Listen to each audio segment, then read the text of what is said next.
Good morning, friends. Welcome to the Unitarian Universalist Fellowship of the Emerald Coast. I am the Reverend Ruth Van Lillian. My pronouns are she, her. I offer a special welcome to our first-time visitors, both in person and online. You are in the company of the curious, the questioning, the hopeful. We are a band of faith explorers, each searching for meaning, none forcing their beliefs on others, and all learning from one another's discoveries. As we engage in the practice of celebrating what is worthy and sacred in our lives, I am with you in heart and spirit. I will be here in person again soon, and as your part-time contract minister, I am available remotely for your pastoral needs. We have taken our first steps into a new year. Days of hoped for promise and inevitable challenge await us all. An important reason for gathering as a faith community is the strength and comfort we gleaned from one another. Here is where we celebrate together, and here is where we also commiserate, supporting each other through the tough times. So look around and remember that each of us is a gift to this community. May we bring out the best in one another as we seek restoration and spiritual refreshment together on this beautiful morning.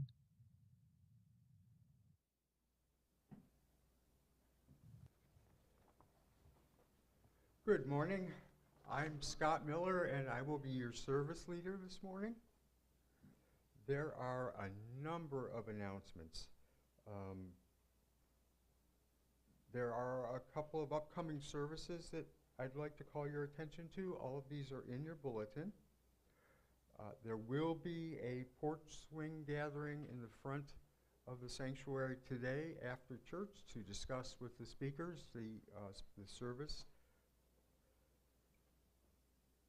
And the second hour offerings will all resume on February the 4th. So look forward to those coming back again. The second Sunday of February, there will be a potluck dinner. And on the 25th of February, the Social Justice Committee is sponsoring a third hour in which they will be discussing the calendar for the upcoming year. And finally, I've been asked to share a bit of sad news with you.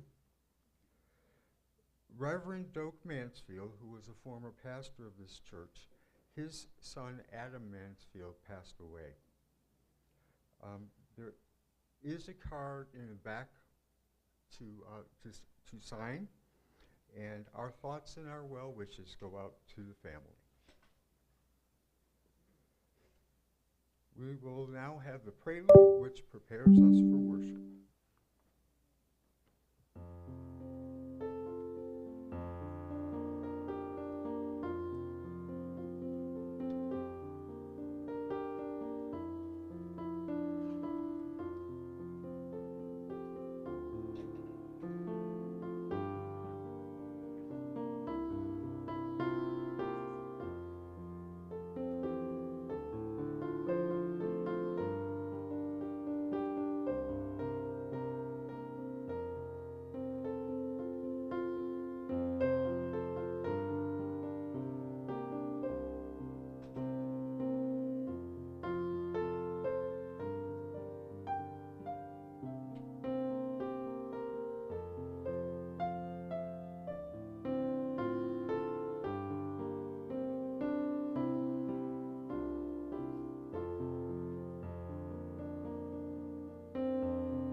Emily, you want to come up for the chalice lighting?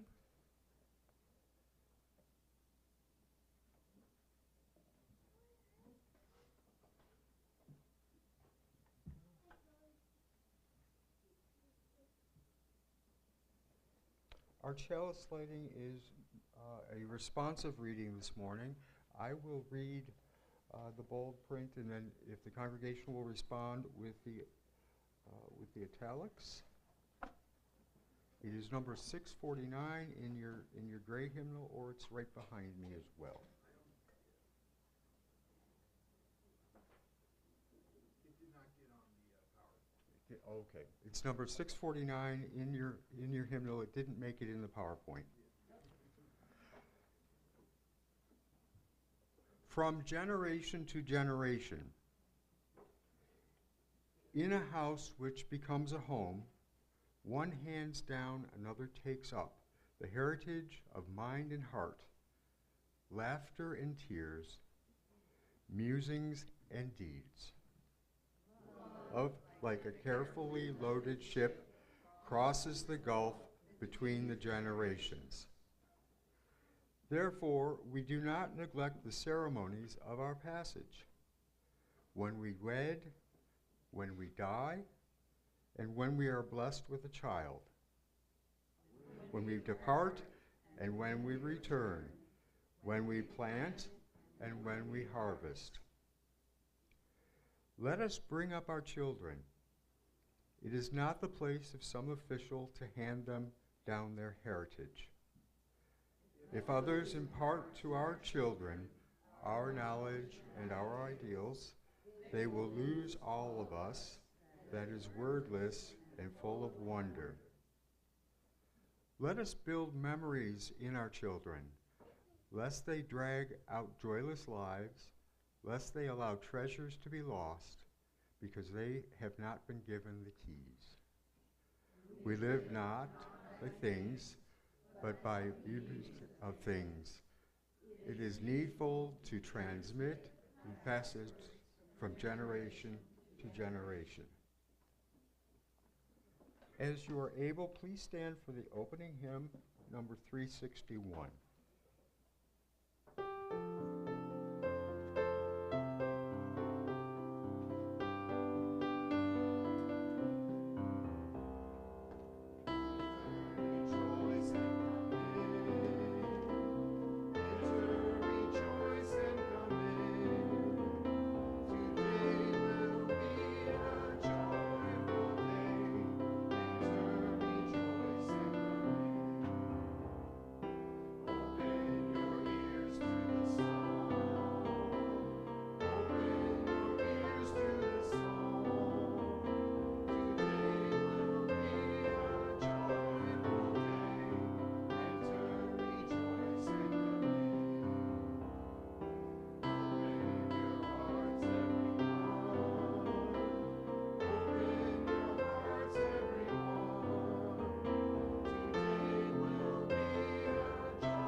We will now have our time for all ages. If the children would like to come up.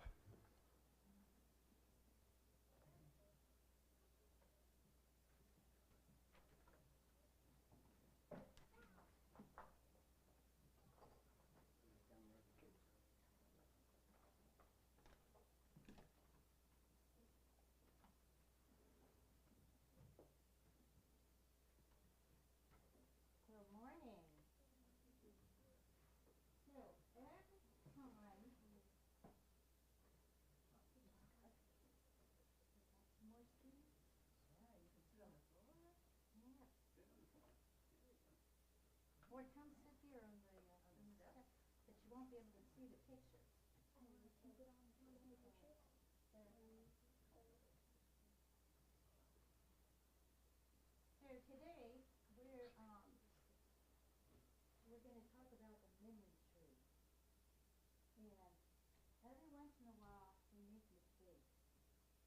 A mistake this morning, and I forgot the book.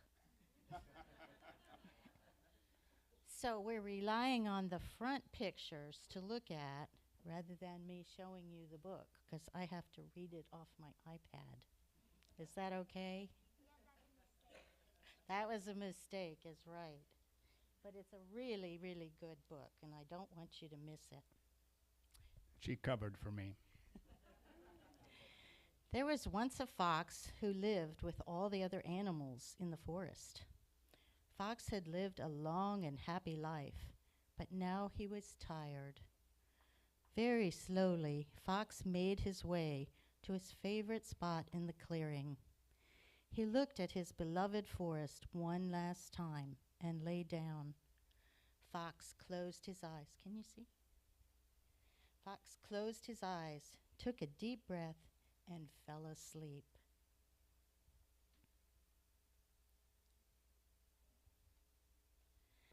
Everything around Fox was still and peaceful. Snow began to fall, gently covering him with a soft blanket.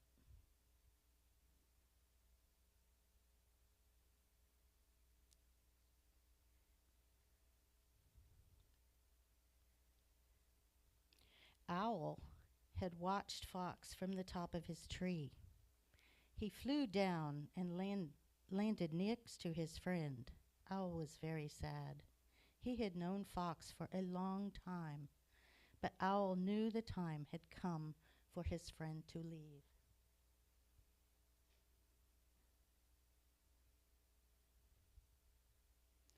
One by one, Fox's friends came to the clearing.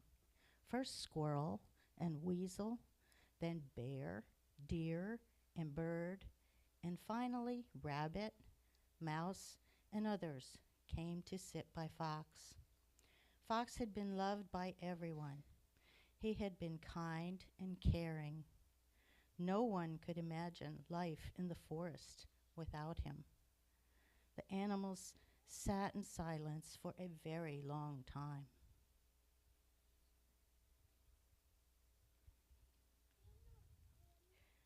Owl was the first to speak. He smiled warmly and said, "I remember when Fox and I were very young. Every autumn we raced to see who could catch more falling leaves." The other animals remembered and smiled. Mouse said softly, "I remember how much Fox loved the sunset. He always sat at this exact spot." The animals remembered. Many of them had joined Fox, watching the sun go down.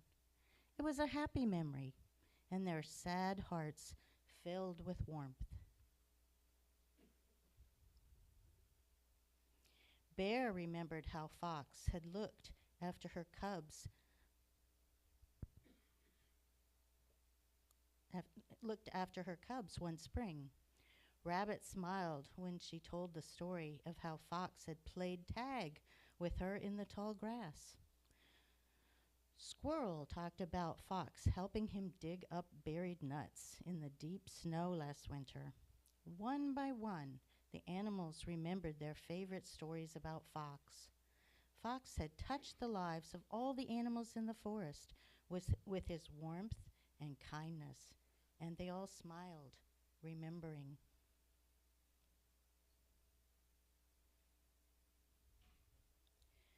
While the animals talked, a little orange plant grew out of the snow where Fox was lying. Small and delicate at first, and hardly noticeable, the plant grew bigger, stronger, and more beautiful with each story. The animals talked about Fox all through the night. And in the morning, the little plant had grown into a small tree. The animals saw the tree and knew that Fox was still a part of them.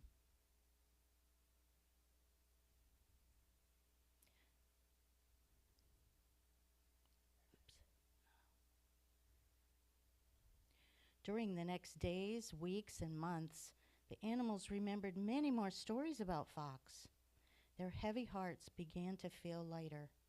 The more they remembered, the more the tree grew, higher and more beautiful, until it was the tallest tree in the forest, a tree made from memories and full of love.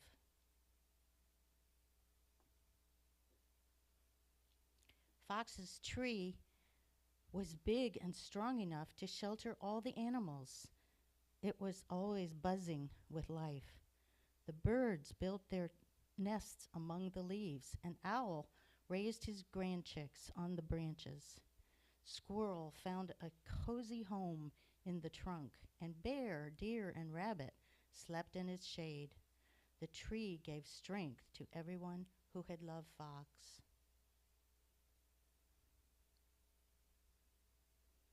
And so, Fox lived on in their hearts forever.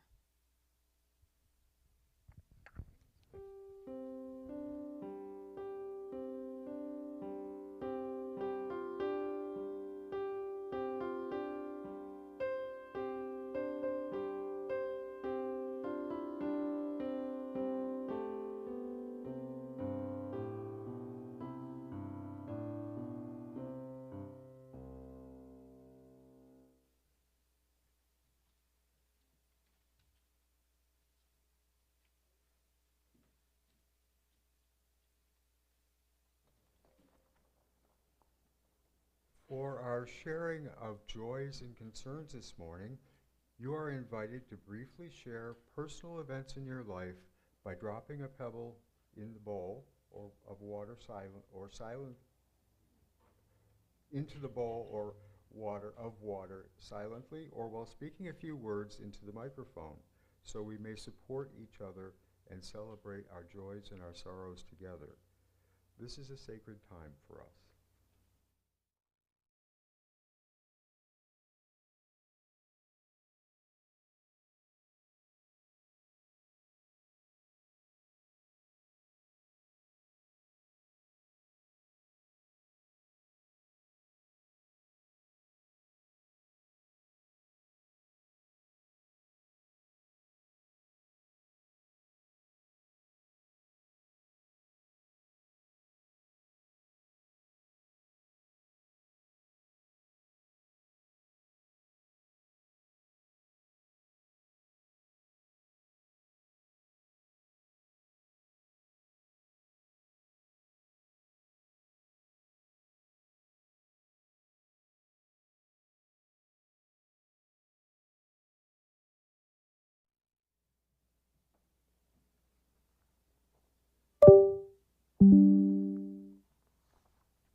And how are the children? Among the most accomplished and fabled tribes of Africa, no tribe was considered to have warriors more fearsome or more intelligent than the mighty Maasai. It is perhaps surprising, then, to learn the traditional greeting that passed between Maasai warriors. Kasarian Ingara, one would always say to another. It means, and how are the children? It is still the traditional greeting among the Maasai, acknowledging the high value that the Maasai always place on their children's well-being. Even warriors with no children of their own would always give the traditional answer, all the children are well. Meaning, of course, that peace and safety prevail, that the priorities of protecting the young, the powerless, are in place. The Maasai society has not forgotten its reason for being, its proper functions and responsibilities. All the children are well means that life is good. It means that the daily struggles for existence do not preclude proper caring for the young.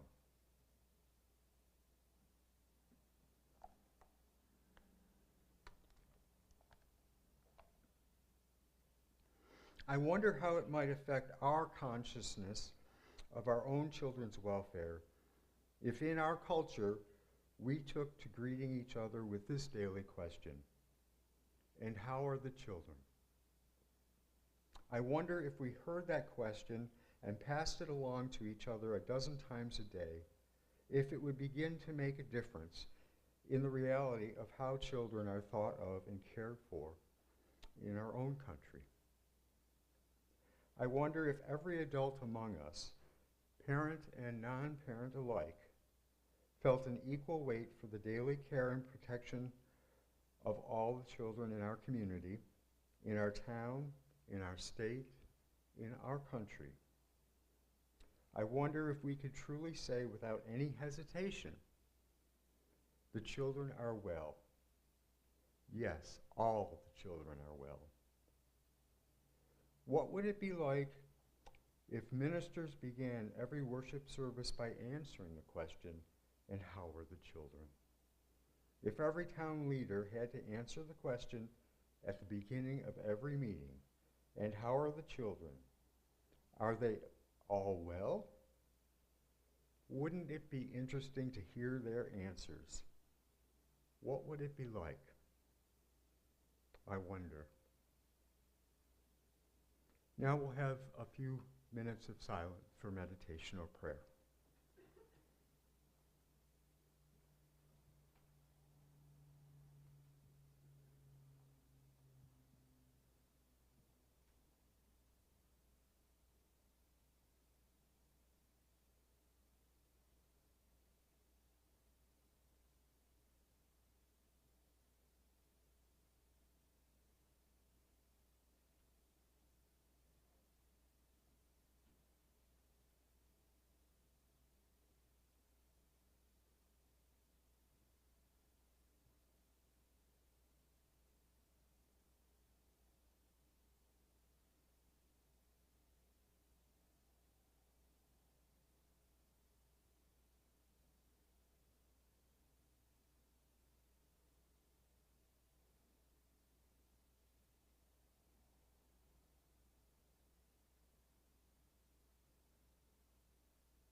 Generosity is a spiritual practice.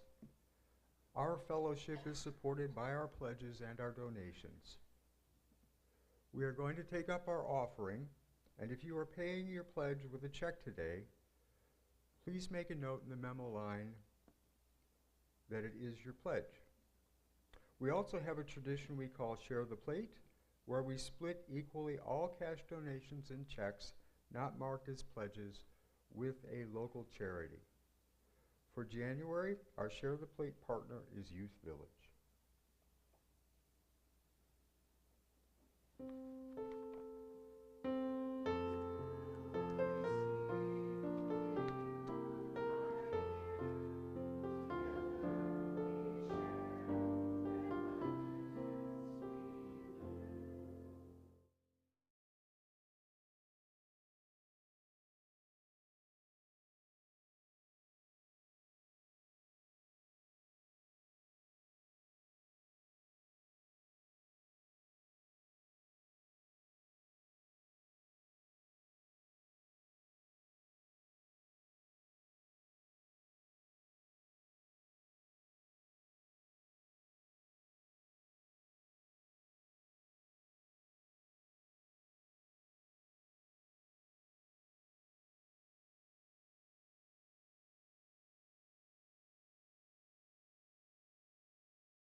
What are the fragile times of your life? Your birth, first love, breakups, marriage, loss of a loved one, grandmother, grandfather, father, mother. Many of us are parents. All of us have been children. Some of us have lost parents, and probably more of us have lost grandparents. Agony and heartache usually accompany the loss. I can remember losing my mother's mother on a very cold January day. My grandmother was divorced from my grandfather when my mother was only 4. So my mother spent most of her growing years with a single parent. Though she was recovering from an operation, my grandmother was doing okay.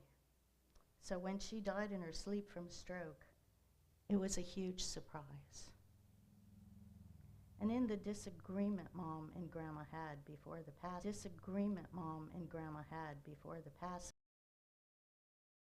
so you have an excruciating loss for my mom. The weekend after her death was spent in tears, lament, and confusion. Who to call about the burial, where to have a service, what to include in the service, who to let know about the death, what to do besides cry. And that didn't even touch on what happens after the funeral, what legal matters are involved. Fortunately, Mom being an only child and sole heir, legal matters were simplified. For many families, they are not. If you do not have a will or a ladybird deed for your house, your estate goes into probate and your survivors are not able to sell the home for 2 years. In the meantime, creditors must be paid or liens can be attached to the property. A whole new kind of heartache could be involved. So parents, no matter what your age, how can you lessen the excruciating pain for your kids should something happen to you? I had to face that reality 27 years ago, prior to my open heart surgery. In fact, my anniversary of my surgery was last week. When you're faced with the necessity of thinking about what if something happens, it's easier to accomplish the tasks of creating a will and a power of attorney. Those are the basics. If you have a spouse to leave everything to, it's easier not to worry about how many other facets when you have time and are wanting to relieve the pressure for those surviving you. More planning is available when you have that time.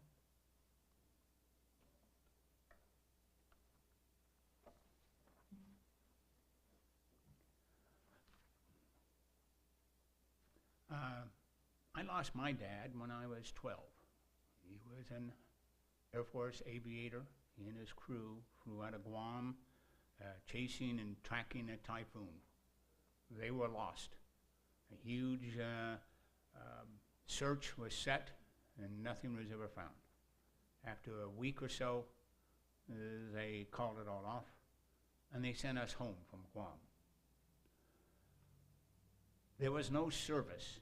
There was no closure. We were sent home. They sent us photos of a service they held for the crew weeks later, but nothing for us. And because he was lost,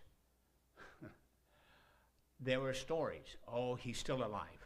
My grandmother, his mother, went to a seer who kept saying, oh, I see him. He's on an island.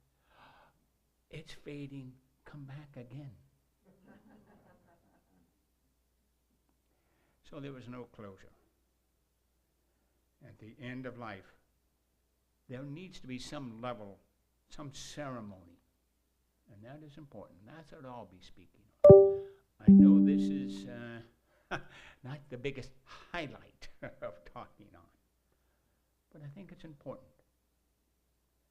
One of the major indicators of being a human was finding burials with some symbology attached, instead of leaving it out in the field or whatever. They started finding humans, even before Homo sapiens, by the way, buried with items for either the next world or as a symbol of who that person was. That was the mark of the start of connection of societies. We now know, we have so many friends now who, and family, who go, oh no, I don't want anything, nothing. It isn't for them. Oh, I don't want to be a burden. It isn't a burden. It's part of life. So think about that. What type of ceremony do you want? And I'll be speaking on that one shortly. But it's important. It's a goodbye from family and friends.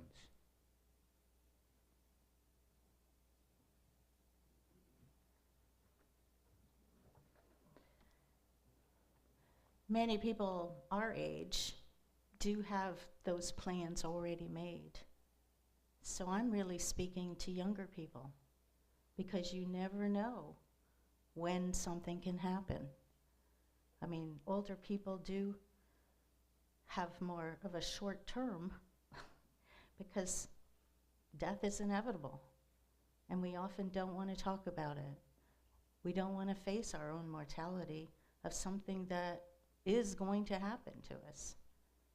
But if we face it when we're thinking in rational minds, in a time when we can really think about what has touched us in life, what are our ideals?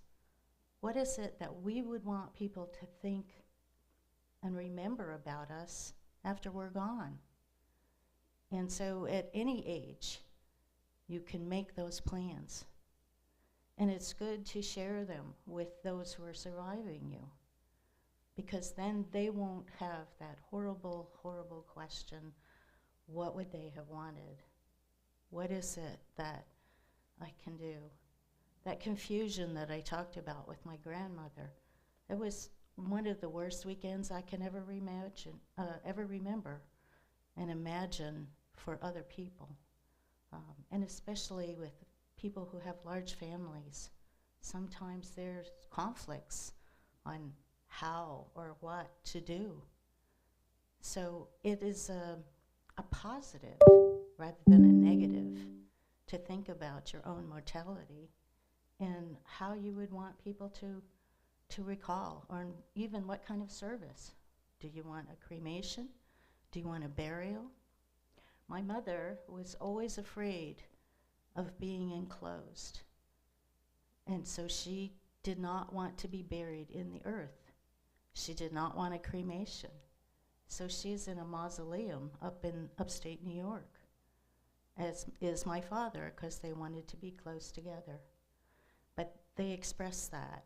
And that is one thing I thank my mother for, because she didn't want me to have to go through that agonizing time that we had shared with my grandmother. So there are books that funeral homes offer for free a lot of times of what to know when I'm not here. Some are very practical, even writing down your passwords, getting access to your computer. That's a vital thing that we all should be sharing with one or more people in case something happens to us. Just in case we who live in a hurricane area.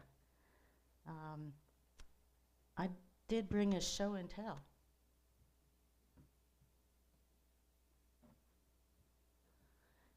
This is an example of a case, and this is a third one, that we got from Amazon, very reasonably priced, has a fire resistance, has a sleeve to go over a suitcase.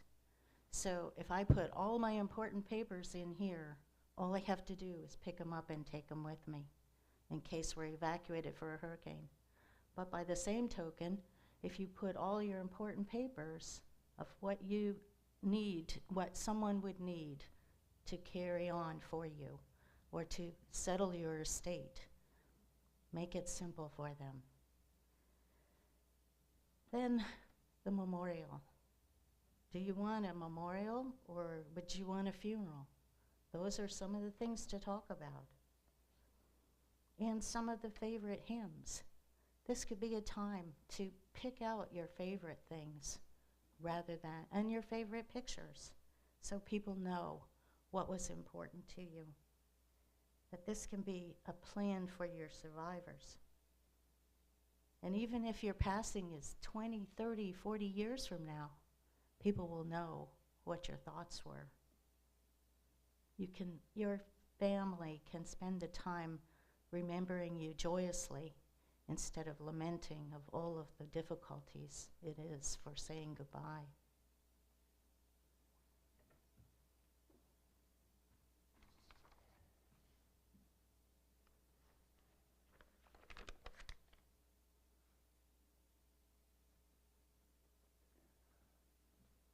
Well, losing connection and the end of life is part of that.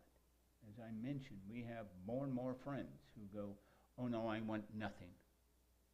I had someone I was connected with.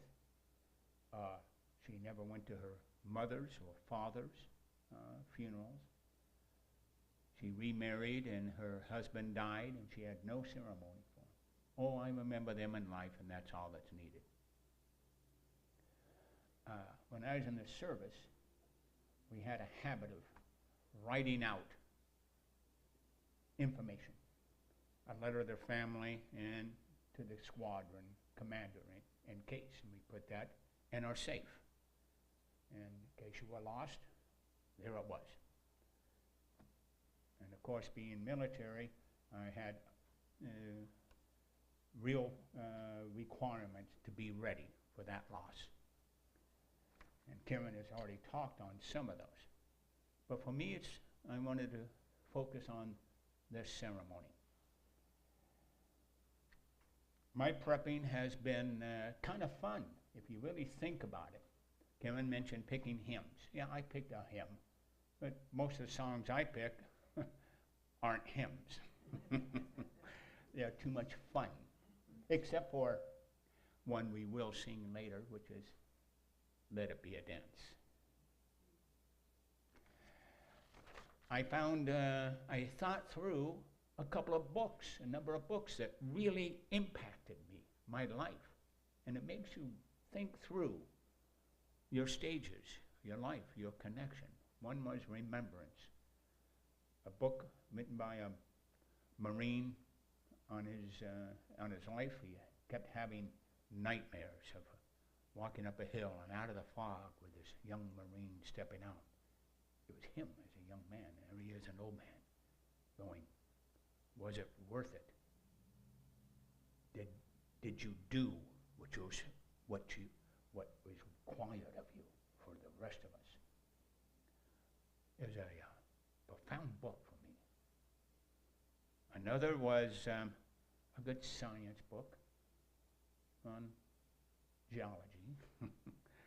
And another was on time. I've always thought of, I always say as a Unitarian, the past is gone. There is no future. It's only here. This book helped me realize there really isn't here either. Because my time differs from yours just by distance, just by, there's the connections, the setup. It's just so transient, so really made me think.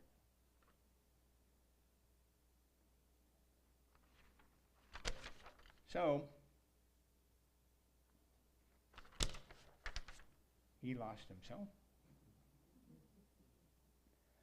But you get to kind of present yourself a bit, and then you open it up. I think one of the things I love about being a Unitarian, okay, is the services we have. We have celebrations of life most usually. How many times, though, have you been to a service and it's quite obvious that the minister, the poor minister, has no idea who that person is? Some family member has asked their minister to come up, and they're reciting biblical stories and everything else that have no connection whatsoever with the person they're in the memorial. I've had friends who, shall we say, enjoy life a good deal, and were good partiers. And there they are describing some very religious, connected. I'm going, that person wouldn't be found dead in a church. But one of the members, family members, was very religious and insisted, thinking somehow that service was going to take them from where we don't believe to where many of us don't think exists. Okay? We'll leave it at that. So take control of that. Write it out. I've started to write out the books, the music, a couple of poems, just things that reflect me. Not a story. I've been to the military once.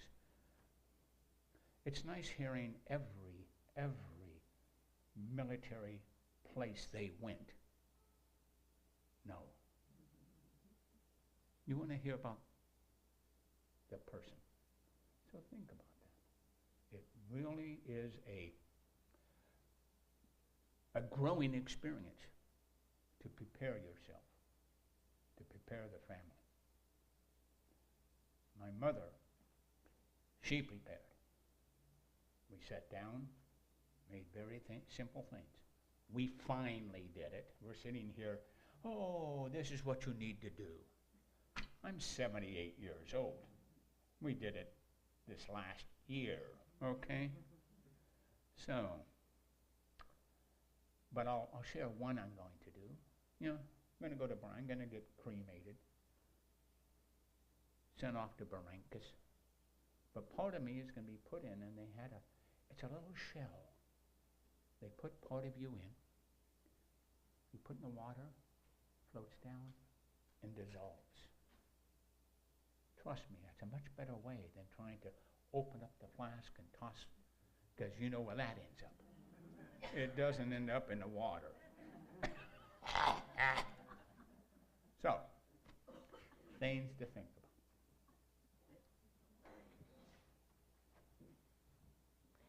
Pre-planning can be one of the greatest gifts you can give to your children.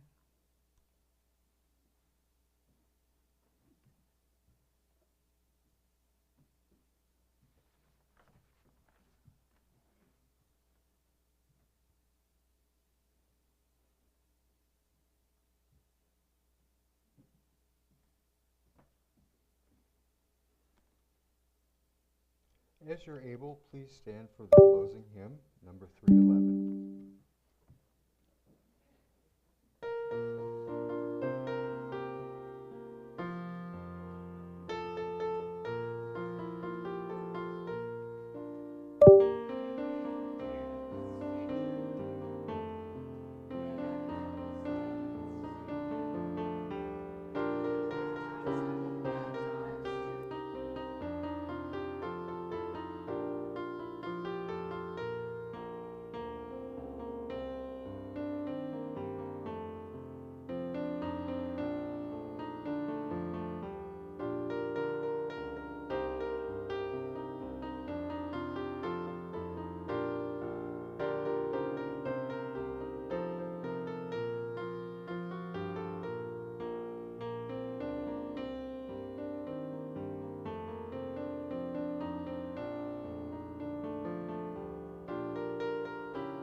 The prayer of our souls is a petition for persistence, not for the one good deed or single thought, but deed on deed, and thought on thought, until day calling unto day shall make life worth living.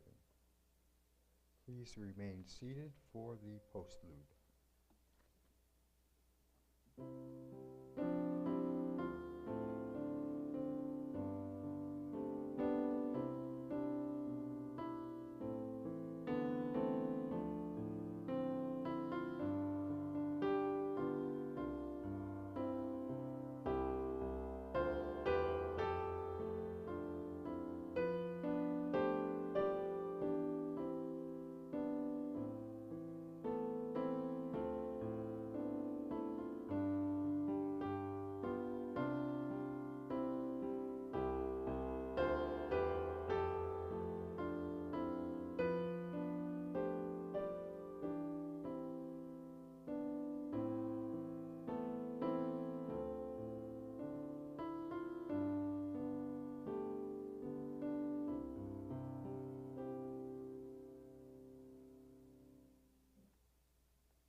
Please join us in the back for refreshments and conversation, followed by porch swing up here in the front.